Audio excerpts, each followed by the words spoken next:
Salam alaikum. Voilà, dans ce vidéo, je continue la correction de l'examen SMC SMP S2 Analyse 2.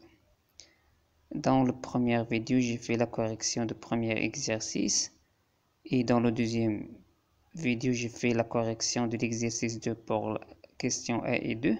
Et maintenant, je passe pour la troisième vidéo, c'est pour déterminer ou pour fait la correction de la question 3 de l'exercice 3 et l'exercice 4 de l'exercice 2. غادي تلقاو الفيديو الاول والثاني في الديسكريبسيون ديال هذا الفيديو باش تكون سهوله ان تلقاو لي فيديو. فوالا هنا لا ميثود اللي غنستعملو في l'exercice 3 هي ديجا كاينه معروفه.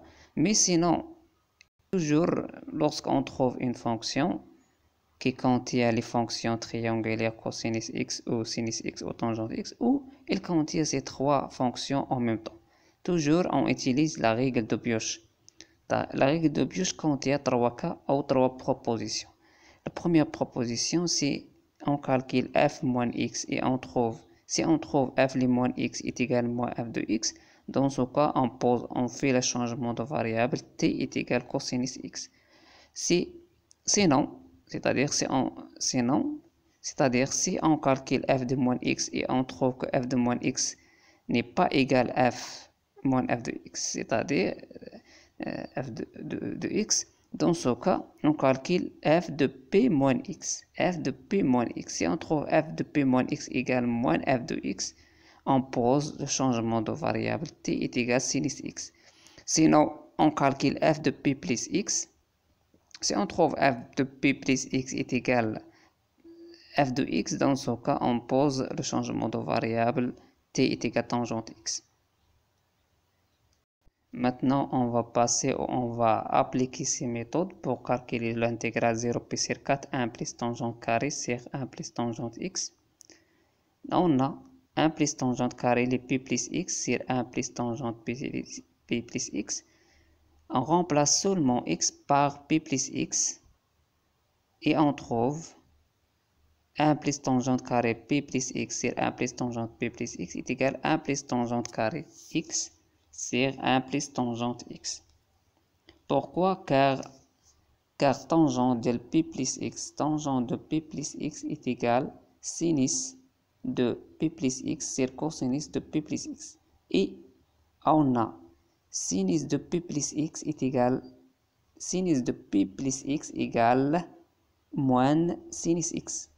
Et cosinus de pi plus x égale moins cosinus x. Et voilà. On a moins sinus x sur moins cosinus x est égal sinus x sur cosinus x est égal tangente x. Donc, on a tangente de pi plus x est égal tangente de x. Donc, finalement, on a f, si on pose par exemple f est égal 1 plus tangente carré x sur 1 plus tangente x. Donc, on a f les pi plus x est égal f de x. Donc, on pose t est égal tangente x et on a dérivé de t est égal 1 plus tangente carré de x dx, c'est-à-dire dt est égal 1 plus t au carré 1 plus t au carré dx, c'est-à-dire dx est égal dt sur 1 plus t au carré.